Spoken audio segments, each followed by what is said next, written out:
When you think of Sun Devil football, you think of Sun Devil for life. If we get the Valley all in, the sky is the limit. I went to Arizona State. I'm a Sun Devil, man. I'm home.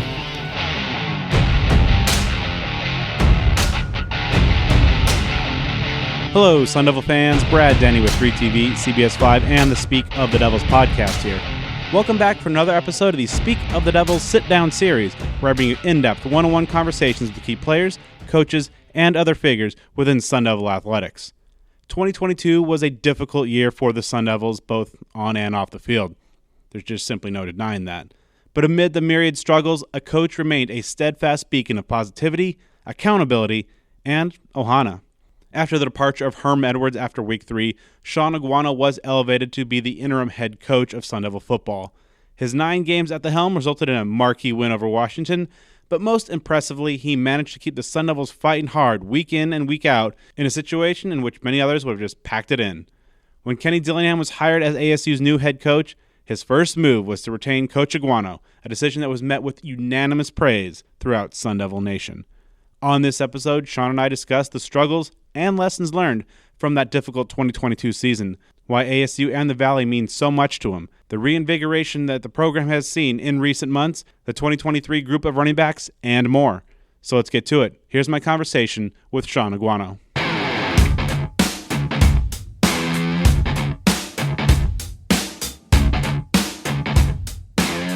All right, Shaun, I want to go back a little bit. When the announcement came down that you were retained, you're going to be coming back on staff, I noticed a tremendous outpouring of support. The fans were really excited. The overall Sun Devil community was really excited and happy that you were returning. What was your reaction, kind of just seeing like how excited everybody was about the fact that you were coming back and going to continue to be a part of Sun Devil football? It showed gratitude from the fans and everybody involved in Sun Devil Nation. Just to see that they were happy that I came back. We knew it was a tough time, but we tried our hardest, and I put out my best effort with the team and the coaching staff, and just to see their gratitude was important for me, and absolutely loved it. So walk our listeners kind of through that process. Obviously, the season comes to an end, and there's kind of a lot of questions. The announcement is made that Kenny Dillingham will be coming on as head coach. What was the process like kind of behind the scenes of how ultimately you were retained and kept on staff and continuing to be a part of building the program forward? Coach Kenny and I had conversations prior, and we knew both of us were going for the job. So those conversations were prior. And so when he got the job and he was here, he asked me again would you stay with me? And absolutely, I want to stay with him because I want to make sure that he's successful, and we want to build a successful college football team in Arizona at Arizona State, and that's important to me, and I know that's important to him too. It's been about 7 months or so since the announcement was made, and obviously a lot's been going on so far. Fall camp's just a couple weeks away for you guys. Over that 7-month span, what are the things, in working with him kind of in a day-in, day-out basis that kind of stand out most about Kenny Dillingham as a leader of a program?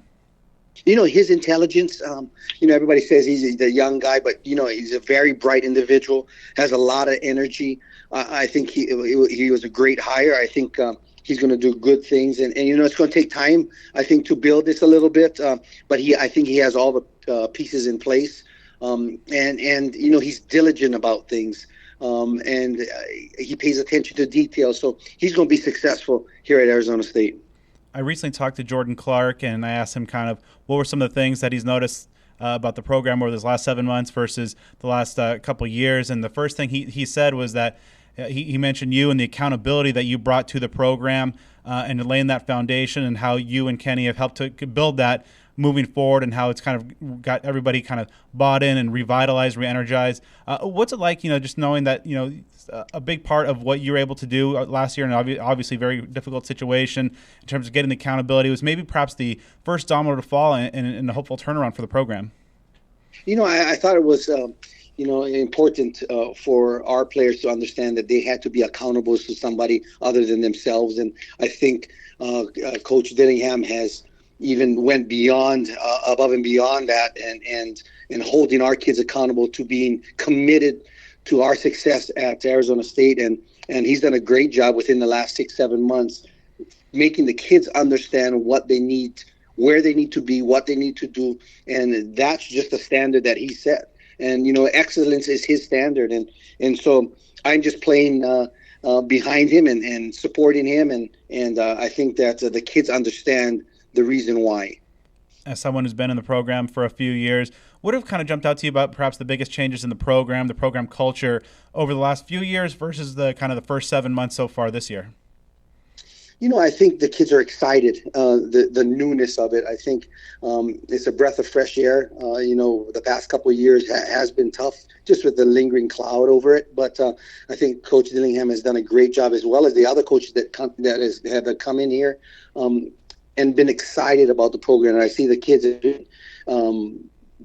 were reluctant at first, but I think, now they're excited about the season. I think they want to do good, and so there'll be a lot of people that will be surprised. Obviously, you're one of the few returning faces, both on the staff and on the roster as well. A lot of new faces around the program, a major roster kind of overhaul. How has the coaching staff kind of gone about integrating so many new pieces, about 40, 50 new guys in there, integrating those new faces, new players kind of into the program culture and getting everybody on the same page over the last few months? It has been, I'm walking through the hallways and seeing new faces and have to learn the new faces, especially on the defensive side of the ball. But I think the coaches have done a great job living up to Coach Dillingham's message of that family environment, of holding people accountable and wanting the success at Arizona State. I don't know how many kids we've overhauled that roster, but those kids have glimmers in their eyes and shines in their eyes, because I think they're excited about being here at Arizona State. And I the last couple of runs that I've watched and practices, these kids are excited to get on the football field. The coaching staff also seems to have a little bit of everything, experienced coaches in terms of, guys who've been around the game for decades on end, some young up-and-comers that are kind of making their name in the profession as well. How is the dynamic of this coaching staff coming along so far, now that you guys obviously have gone through some early recruiting, spring ball, now it's kind of summer workouts, and now getting ready for fall camp? It's been amazing, because like you said, there's so many different, from an age group standpoint, from an experience standpoint. The thing that I like a lot about it is that there is no egos, and there's been head coaches on this staff that have been head coaches at other schools. But there's no ego. Everybody's trying to work together, and they have been working together diligently. And you can see that in the recruiting process, bringing so many kids in and working together to build this team. And it has been great to come to work, because everybody has that same vision that Coach Dillingham has. Now, of course, you have great success as a running backs coach in the first few years here. Then, of course, last year as an interim, and now, again, coaching the running backs. Is it hard for you, or is it any kind of adjustment going from, even though it was just, for a few months, is kind of the head of the program, back to an assistant coaching role? I get to sit back now, and Coach Kenny can handle all the media and all the problems, and I can get my 7 guys in my room ready to go. But no, it was a great experience. But now I can get back to the football side of it. Being a head coach, you become more of a CEO and oversight guy, more than the down to day-to-day operations of the offensive side of the ball. And so I'm back into that, and I feel very comfortable. Looking back at last year, obviously, after the Week 3 game, in Herm's departure, did you get a sense that you or at what point did you get the sense that you were going to be the guy? I had no idea till 10 minutes after the announcement came, and so I had no idea I was going to be the guy. And so I had, like I said, about 10 minutes to give an answer, and then get in front of the football team. And so there was no thought in it. I knew what needed to be done, and just jumped right into it. Obviously, things were kind of in a difficult spot, and you and the players are kind of in a difficult situation. But you get you're elevated into that role. At that moment, when you were trying to triage the situation, what were some of the most pressing items on your to-do list? Like, okay, obviously the team's shaken up with the coaching change, but we still have most of a season to play. What were some of the most critical and pressing, immediate to do things on your to-do list? I needed to make sure that I took care of the kids first, and what I say when I say that, it's we had probably 7 or 8 seniors that are coming back for their 5th or 6th year, and I wanted to make sure that their experience here was a good one, and so my pressing with the coaches that we had was, we're going to take care of our kids and do the things right and make sure that we love these kids up and finish the season. And we'll take it day by day and game by game, but we need to make sure that we're here for these kids. And that's kind of the idea that I thought of within that 10 minutes is, when I am put in front of this football team, what do I need to address? And that means I needed to address that I need to make sure that I took care of them. One of the things that really jumped out to me over the course of the year, obviously with so many obstacles and hurdles and difficulties that are going on, just kind of in the nature of the situation, that the team kept fighting day in, day out, and every week, put up a really good fight. How did you keep those players kind of invested? Obviously it's a situation after coaching change that perhaps it could be easy for the guys to kind of pack it in and coast the rest of the way, but that wasn't the case last year. Those guys kept fighting. How did you, as the head coach, kind of continue to get that buy-in week in, week out, even though perhaps the wins weren't coming necessarily as you guys wanted? We told them from a coaching staff standpoint that we weren't never going to quit on them, and we talked about the never quitting and making sure to do the best with what you had in the situation and give it your best, because you never know what's going to happen. And those guys came together as a football team and played to the last whistle, and that's something that we emphasize, is play hard in every play and play to the last whistle. And I thought they did, and the game against Washington, me pressing them every single day, holding them accountable. They saw a glimmer of light at the end of the tunnel in that Washington game. That, after that game, I just saw so many smiles on their faces and bright eyes. And that was huge gratitude to us as a coaching staff, because they've listened, they've went out there and tried hard. Now, every game didn't come out the way we wanted to, but I knew that those kids, day in and day out, and game in and game out, were going to go fight to the last whistle. What are you most proud of from either yourself or the team as a whole over those 9 games and what you guys were able to put out there? I'm proud they didn't quit, and I'm proud of them that they handled adversity. They're going to handle adversity at the next level if they be in the NFL or in their careers, but they handled adversity really well. Got up every single day from an accountability. Got 2 meetings at 6:30 in the morning. Was on time, and those things are going to happen later on in their life, and just seeing them stand up after getting punched in the face, I thought was incredible. What did you learn about coaching for the years that you were on Herm Edwards' staff? I don't think there is a secret in coaching. I think that first of all, you let the players know that you love them, and you show that you care for them, and that they are important to you. There is no secret in the coaching. Everybody knows the X's and O's, and there's a lot of people that are a lot brighter than I am or other coaches on the staff. But the secret is to making sure that the kids know that you care. Going through the interim experience, obviously some ups, downs, challenges that you went through over those couple months. How are you a different coach today after having gone through that interim experience last year? Being a head coach for a couple of years and then the interim, I think you become a better assistant coach because you understand what the head coach wants or needs.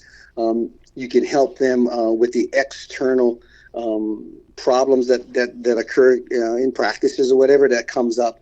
That they know that that he can count on you to make sure that you're a solution guy instead of a guy that reports it all the time. And so I want to make sure that from a being an assistant coach, that I handle my room and handle the offense with Coach Baldwin, and making sure that it is run right so Coach Dillingham is successful. And one of the big bright spots from last year was the play of one of your guys, ex-Valade. Was just one of the best performers in the entire conference. What was it like just seeing what he was able to do, kind of both on the field, putting up the numbers that he did and the effort that he did, but also kind of off the field as a leader? That was incredible because he came in the summer, and it's hard as a transfer.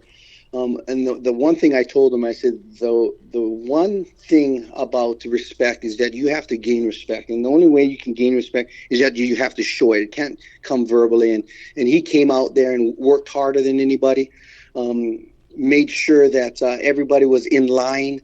And then later on during the year, he became the vocal leader because everybody respected the way he went about his business day in and day out. And I'm very proud of him. And no matter what, he's going to be successful at the next level in the NFL and then later on in his career because he knows how to be a professional.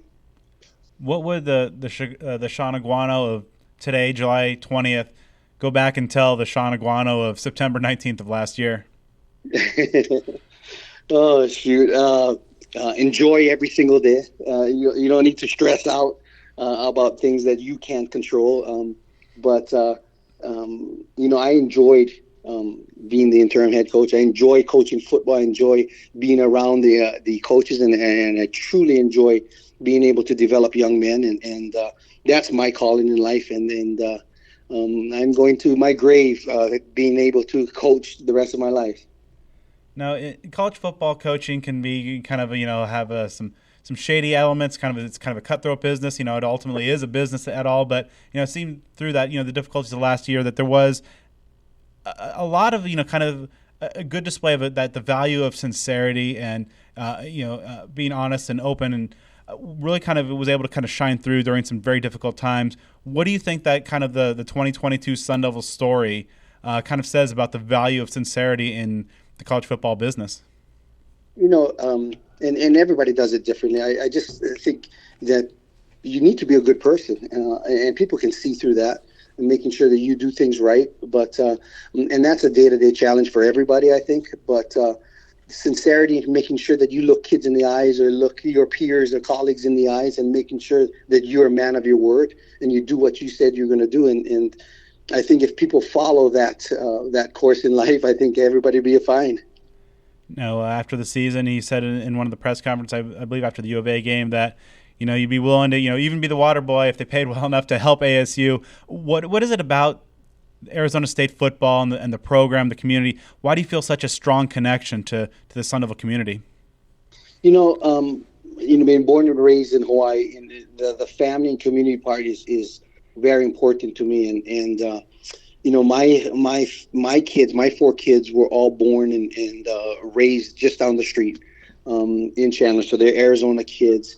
But being a part of Arizona State and looking up into the stands and seeing people with the ohana shirt on, wanting that family environment, really spoke volumes to me.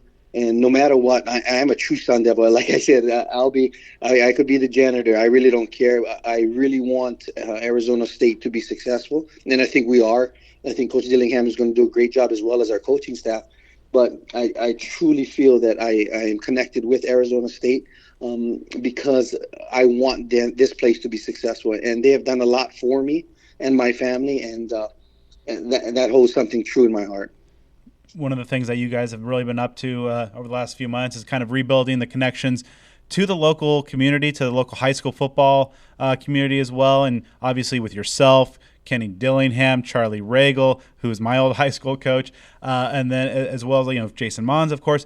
This core of Arizona-focused coaches on the staff. What do you feel that the strengths of this kind of Arizona-focused staff are going to be in terms of getting those efforts locally and kind of making Arizona State once again the prime place to be for local talent? I think the coaching in Arizona is tremendous, especially at the high school level, and it's gotten better and better every year. But the relationships that we have with those coaching, knowing the type of people that we are, Of course, the Arizona State football team is going to have to win in order to keep most of the talent here. And some of the kids would like to experience outside of Arizona, and I get that. But I think the more and more we put in our best efforts, the more and more we win at Arizona State. There's more and more the kids here, especially the top tier kids, want to be Sun Devils, and we want those recruits that want to be Sun Devils. The day of Kenny Dillingham's introductory presser, I believe you and him were on a Zoom with over 100 local high school coaches. Hitting the ground running and kind of rebuilding these efforts and strengthening those connections. Now that you have a few months into that process, what's been kind of the feedback in the field that you're getting from the local high school coaches, the local high school community, as to this new era of Sun Devil football and Sun Devil leadership? I think they love it. Probably 4 or 5 years ago, there's probably maybe one or two coaches from the staff recruiting all of Arizona. Now that you have 10 of them, and so I think they're appreciative of our efforts, and it's still going to take time. There's going to be some mending of relationships, but I think it's going in the right direction. And we're going to have to prove to them that we can be trusted and have their kids coming here and play, because we want to win with Arizona kids. But I feel that in 2024, 2025, I think it's just going to be a building process, and we're going to keep more and more kids here. Now, when you look back, what's held ASU perhaps back from making the impact locally over the last few years that they would have wanted to, and probably more importantly, what are the lessons that you and the new staff have taken from those struggles to make sure that the results and those relationships are much better moving forward? With the transfer portal as well, kids will leave, but a lot of kids want to come back. So we need to make sure that when we're recruiting them from a younger age. So we are either their first or second offer, because they're important to us, and then recruit them throughout the years. And then if they don't choose us, make sure that we still keep a good relationship with them, because you never know what happens and they come back. But I feel that we're moving in the right direction, Brad, with what our staff has been doing, and Coach Dillingham, as being the head coach, is taking the lead on recruiting Arizona, and that is important.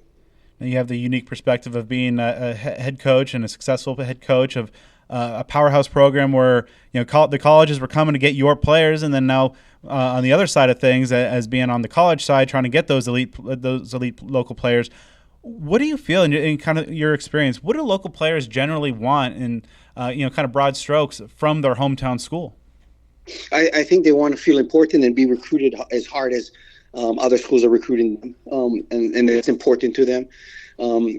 There has been a lot of success. I've seen a couple of my former high school players that are successful now in the league. They have to see that and the development of that, but they also ultimately have to see us as a staff and a program continue to be in the top echelon. And with those factors, I think that is the most important part in this recruiting process, and keeping those Arizona kids.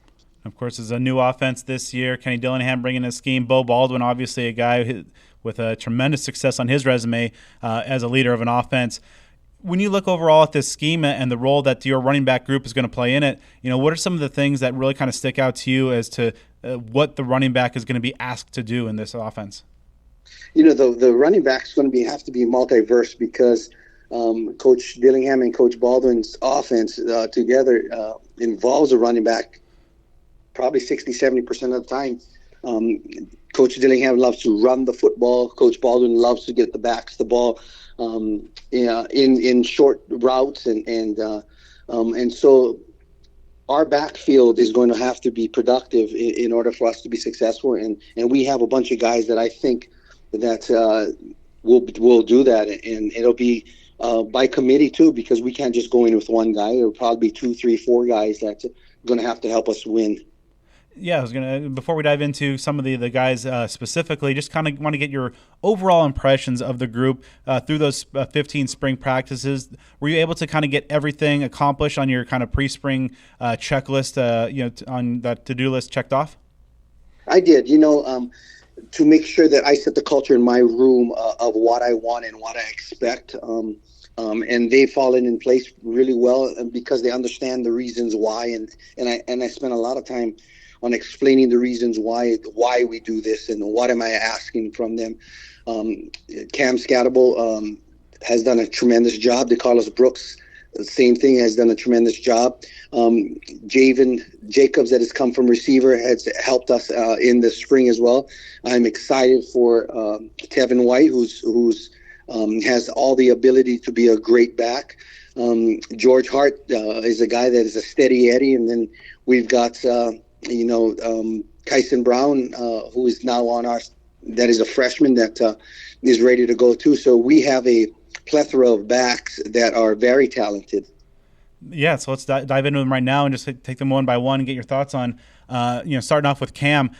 He seems like a guy that was really every practice seemed like he jumped out and is a really a potential major contributor for this offense. Also a guy that just looks like a miserable time to tackle because he runs so violent and so hard. What did you see from Cam in spring, and what kind of role do you see him playing this fall? Exactly what you said. I love the way he attacks the defense and runs violently. He's very athletic, and you wouldn't think that just by his stature, but he's very athletic, probably one of the best hands on the team. But my job is to make sure that I get the most out of him and develop him as a football player. But I love his attitude and the way he goes about his business. DeCarlos Brooks is the same way too. Professional that goes about his business is very serious and mature when it comes to football and his football IQ. Again, he's going to be another one hard to tackle.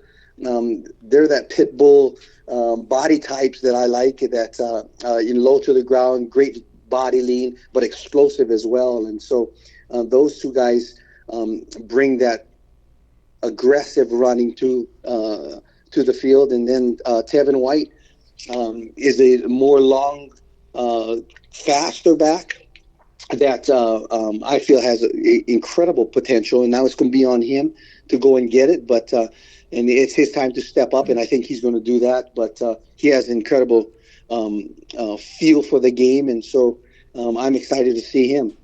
Yeah, talking about DeCarlos, one of the things that he's mentioned, other than that, in addition to that physicality that he brings to, seemed like he was making a lot of plays out of catching the ball, and obviously he contributed at Cal a little bit, didn't get to necessarily get to play a huge role for the Bears up there, but do you think that with his dual threat ability, with being that physical runner, but also a guy that can really make plays out of the backfield as a receiver, is going to make a big mark this fall? Absolutely, and I think all of those guys in my room, and I've been very lucky that they're all good pass catchers out of the backfield, and so that's a huge advantage for us. The other advantage is that the secondary of anybody that we're going to play, they're going to be in a world of hurt because those guys are coming full speed at you at 220 and 230 pounds, and then you're going to have to go and tackle those guys every time they touch the ball. Talking about Tevin, you mentioned his ability as a runner. Had some flashes last year and kind of hinted at that 4-star recruit potential that he brought in to Tempe. Unfortunately, a little dinged up during spring, couldn't get out there for some of those practices. But as he heads into year 2, what are some of the things that you've seen from him in terms of growth and his approach to the game? It's all maturity, and these guys come in as young men, and they have to know how to go about being a professional, and he has done that, and now it's can he take it to the next level? Can he go about running aggressively and take it to the defense? And I think he can, because he again is a 215, 220 pound back, probably as similar to Rachaad White as anyone that I've had, and so I'm excited for him and see what he is going to do. And so that room is going to be a battle. And then George Hart is probably one of the smartest football IQ guys in the room, that does everything right, and he brings his ability to make people miss, and he's in that stature of being hard to tackle. So I'm excited as well. And then You got Javen Jacobs, who's a receiver, a true receiver out of the backfield, and has made great grounds because he had a lot of reps in the spring as a tailback, and he's shown flashes as well. So that room is battling, but to tell you the truth, Brad, those guys get along really, really well, knowing that they're competing for one, maybe two jobs. Yeah, and talking about Javen, making that switch from receiver to running back and really kind of impressed. And the back half of spring, he kind of seemed to be like every practice had at least a couple of plays that really kind of jumped out. How's he handling kind of that hybrid role of just and also from a coaching staff, what is it like having a guy that versatile that can be an explosive playmaker, in a number of different roles? Absolutely, and we love him because we can split him out and he becomes a true receiver type. I think in the spring he had to get used to running between the tackles. And he did that really well, and just bringing his pad level down. But he's a competitor. Is doing extra outside of football to get better, and I just think that he's going to be successful too. And so there's guys waiting. Who's going to step up to take it? I don't know, but I know that there won't be any drop off for 4 or 5 guys down the line. And of course, Kyson Brown coming in as the true freshman, wasn't here for spring, so we didn't get to see him from a media perspective, kind of out there on the field like the other guys. What is he going to bring? What's kind of the scouting report on Kyson? Kyson brings. He's probably the fastest guy in the group, and so just learning, to make sure that when he puts his foot in the ground to get vertical real quick and bring down his pad level, but he's learning the speed of it, and that's going to take a little bit of time. But he is as fast as anybody that we've had in that room, and he's a 4.3 GPA guy, very, very bright, mature guy. The way I like him, and all those guys in the room are very bright. But Kyson brings a little bit of edge, originally from Mississippi, and then played in Texas at a high level. But I'm excited about Kyson and seeing what he can do.